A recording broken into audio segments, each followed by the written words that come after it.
Alright, seventh graders, welcome to a very special edition here. We've got lesson 5, day 1. We're going to be slicing a right rectangular prism with a plane. Okay. Our aim for today, how do we describe rectangular regions that result from slicing a right rectangular prism by a plane? And it looks like plane was spelled wrong there. I don't know what you're talking about. It's actually spelled correctly. Okay, so you might have been wondering why all those little sound effects. Well, some of you might have actually not memorized them, might have recognized them. That is from Fruit Ninja. So there's some slicing going on in Fruit Ninja. A lot of you during class, we talked about volume of a sphere. A lot of you took that for a mistake of a circle. Well, if we look right here, that guy is a sphere. But when we slice him, you kind of see that it looks like a circle. Okay, so we're talking about slicing today. Let's just come up with a way to say slice so we all know we're on the same page. Let's say that the idea behind a slice is the actual cut of a slice can be imagined as being done in a single motion, just like in Fruit Ninja. Okay? We also have to know something about this new word called planes. Let's go on to that. Okay. Well, here are some planes here. Let's look at the top here first. We can think of planes as kind of like a sheet of paper. Okay. If we look at these two examples here, this guy and this guy here. Could you think of a word, a math term that could describe these planes? It looks like they're not touching each other. And if we extended them, they would actually never touch each other. Well, these planes, or maybe you've heard before as lines that never meet, they're called parallel. So these are what we call parallel planes, because these planes are never going to touch each other. If we look at the example in the middle here, if I was to start shading it in, like this guy here, this back plane, we would have called him a face in our unit on volume. We'll call him a plane right now. Kind of looks like a sheet of paper, right? So if I colored him in, could you come up with another plane that would be parallel to that plane?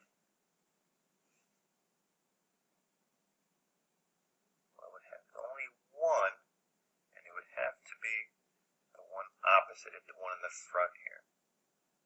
Those would be parallel planes. If I try to color this in nice and neatly. Right, these two planes on opposite sides of a rectangular prism, they would never touch each other. Now let's look at the bottom example here. Well, these are again planes. They kind of look like sheets of paper, correct? These are ones that actually do intersect, and they are going to form right angles. We learned about something else where lines crossed and created right angles. Let's see if you can remember that vocab term. Those are perpendicular. So these are going to be called perpendicular planes if they intersect and they form a right angle. Let's look back at our diagram in the middle here. Okay, well, let's again color in some planes. This guy right here, that's the bottom face or the bottom plane of the rectangular prism. I'll color him in. And we actually have a lot of options here that would intersect with that plane and form right angles. We could take this guy right here. This plane on the side will intersect that plane. They'll cross each other, and that would form a right angle there. Also, the one on the side here, opposite the one we just colored in, opposite the red one, would also intersect the blue plane and form a right angle. And then also, lastly, the one in the back and in the front, if I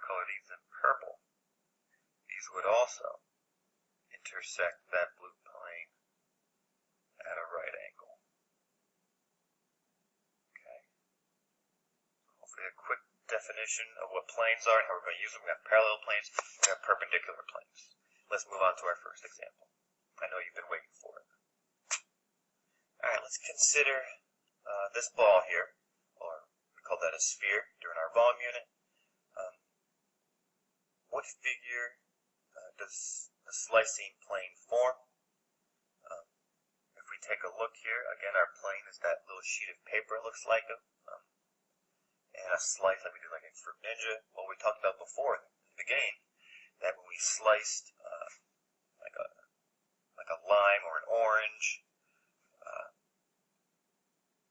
it produced the circle when we sliced. So in this one right here, in this example, this slice right here, slice that sphere, we got a circle.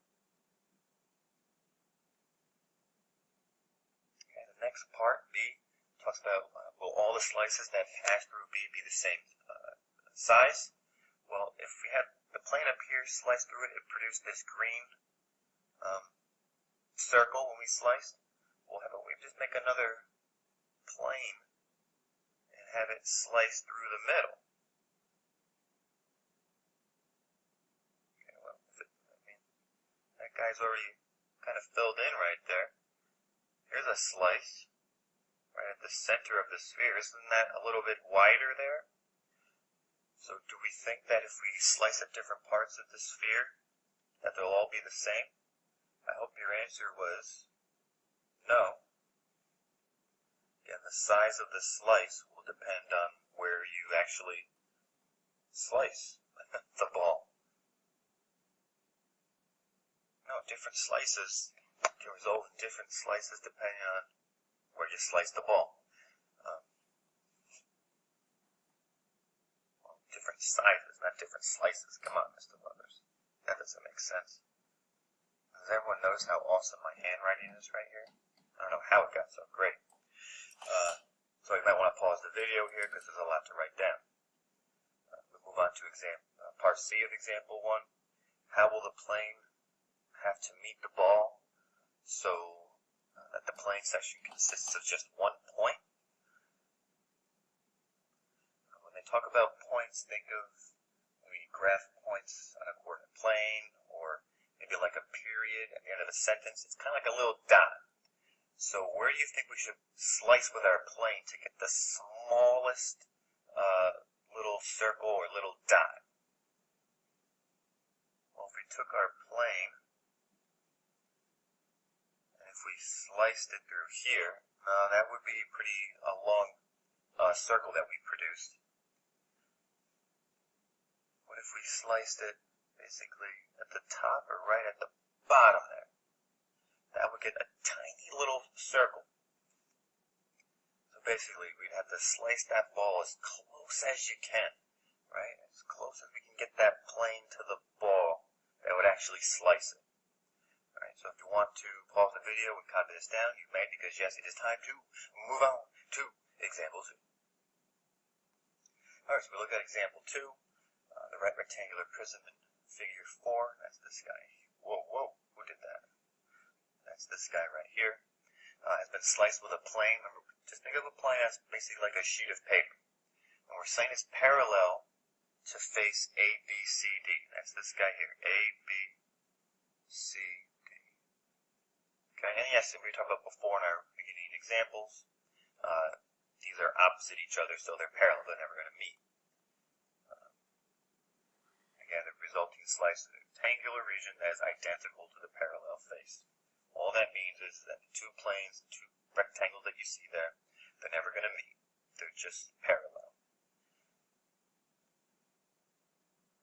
Okay, so part A asks us to label the vertices of the rectangular region defined by that slice that we made. So all it's asking you to do here is just label the vertices. Those are what we talked about before. Those are the corners, the edges. Well, here's W, X, Y, and we'll call this last one C. Just like how it was A, B, well, D, C. A, B, C, D. We're doing the same thing, just labeling.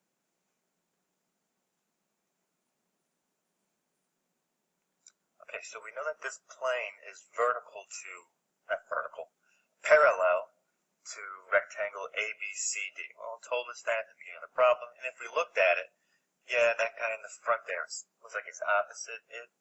So yeah, that's parallel. Well, now it's asking in part B to list another face that's parallel to the slice and identical. So if the one in the front is parallel to our slice or our plane, what other face do you think would be parallel to our slice? Well, let's look at the letters here. We have E, F, G, H. That's the rectangular prism in the back of the rectangular prism, the rectangle in the back of the rectangular prism. Okay, so we can say face E, F, G, H. Now, if you were asking me, well, I said H, G, F, E, or F, E, H, G, that doesn't matter. Usually we just go in alphabetical order, but if you just listed those four letters in any order, that would be alright. Alright, and last but not least, letter C. Based on what you know about rectangular prisms, which faces must the slice be perpendicular to? Again, we talked about this in the beginning here, so if you need a little refresher on what this is talking about, go back to that slide after the aim. We want faces that are going to be intersecting with our plane. So can you come up with a couple that you think is more than that?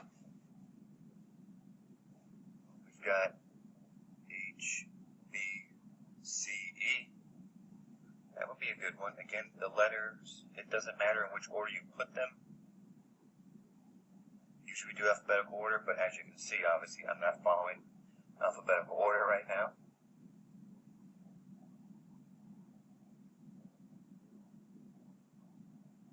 You can come up with some more. Well, I also see if the one on the bottom is going to be perpendicular, then the one on the top also has to be perpendicular. So A, D, F, and G. A, D, F, G. Well, the ones on the sides are also going to be perpendicular to them. We've got A, G,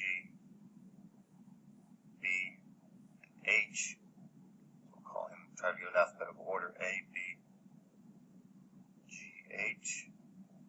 And well, if that was perpendicular, well then I guess the one all the way opposite would also be perpendicular. That would be C, D,